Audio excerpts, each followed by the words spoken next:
Welcome to Crocheting a Dishcloth.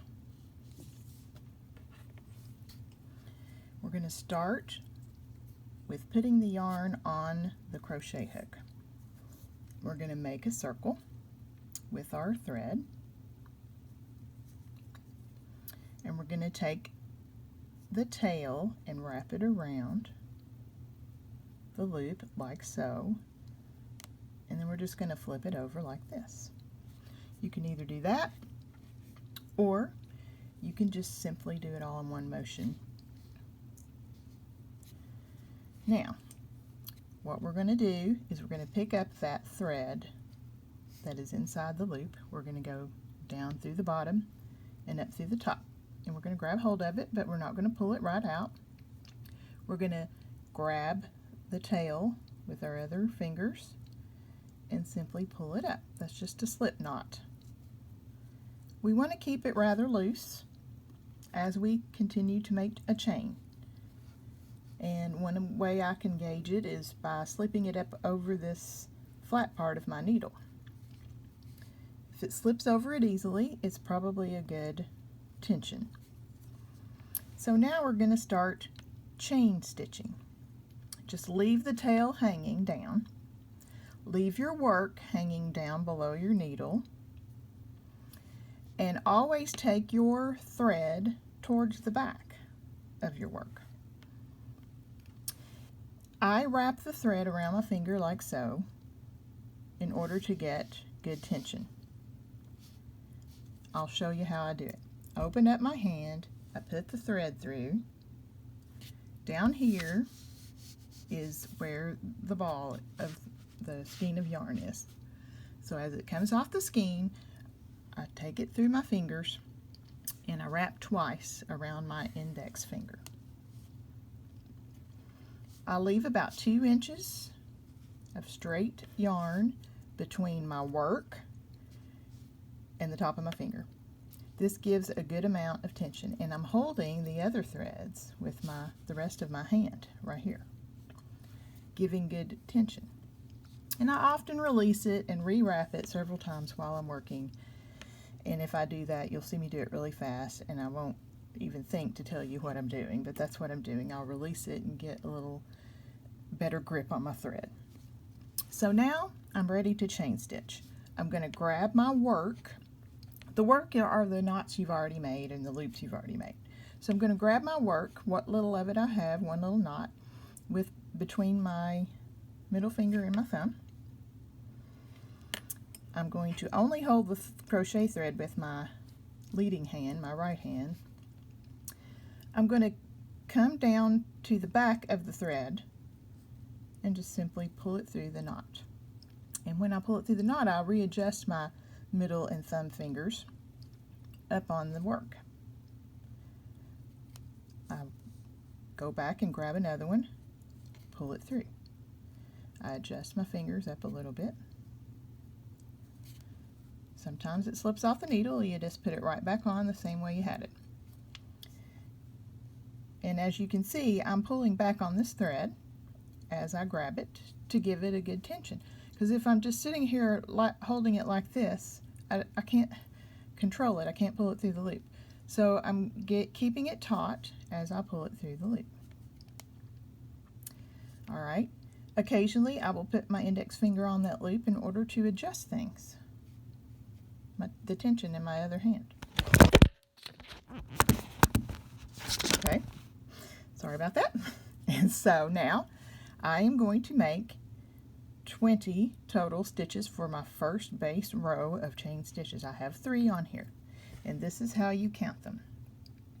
They look like little V's inserted inside each other. This is 1, this is 2, this is 3. Okay, and if your needle slips off, don't do this. Put it back in this way. You can do it this way, but it puts a little more twist on it. So just put it back in the way you had it. Okay? So now we're going to count and do 17 more chain stitches to complete our row. 1, 2, 3, 4. I'm keeping them very loose. 5, 6, 7, 8, 9, 10, 11, 12, 13, 14, 15, 16, 17. Okay, that was 17 plus I already had 3, so that's 20. And this is what they look like. Okay. Now we're going to make the second row, which is using a double crochet stitch. So I'm readjusting my tension on my left hand. I'm looking at my work, and since I'm getting ready to do a double crochet stitch, I need to go up. On this one,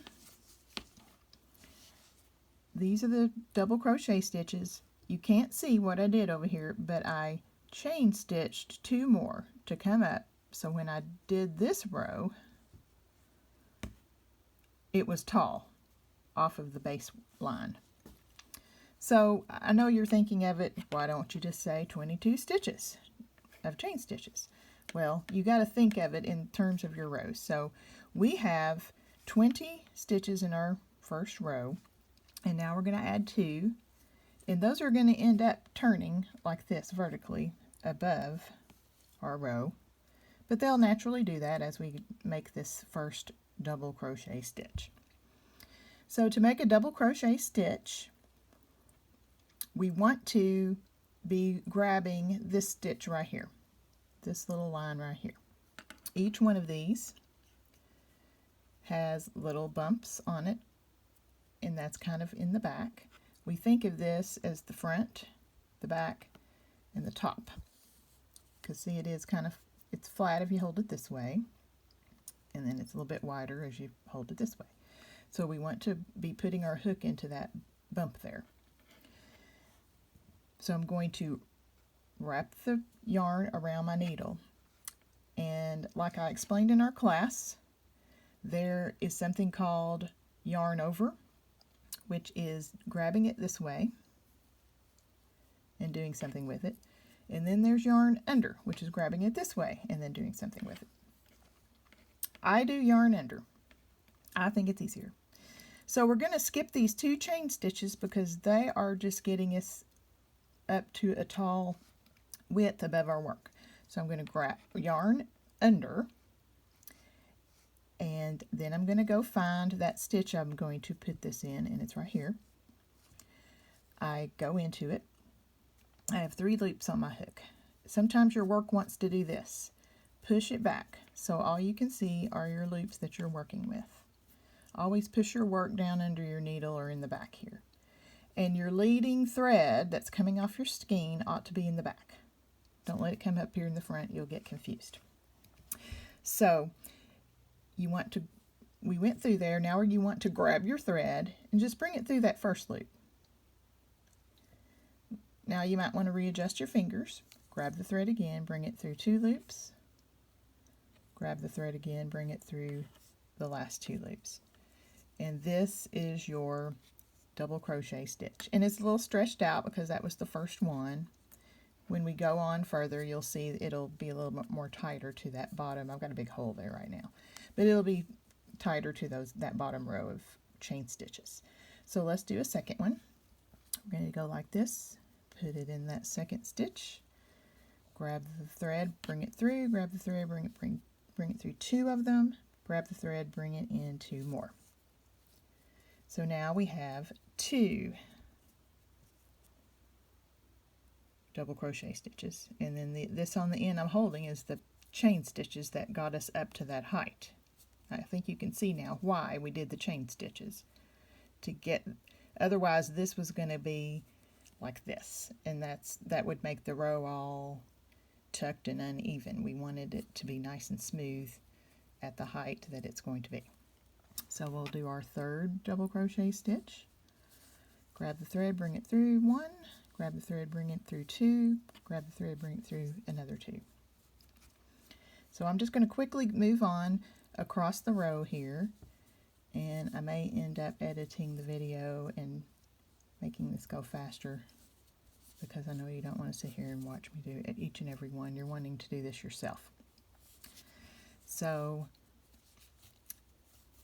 if you can tell what I'm doing, when I put the crochet hook in, I grab the remainder of the work right here with these two fingers. Those two fingers are very important for keeping things straight and keeping it to a good tension while you're pulling the needle through. Pull the needle through one, pull the needle through two, pull the needle through two more. So I'm just going to do this and finish this row without talking very quickly if I can.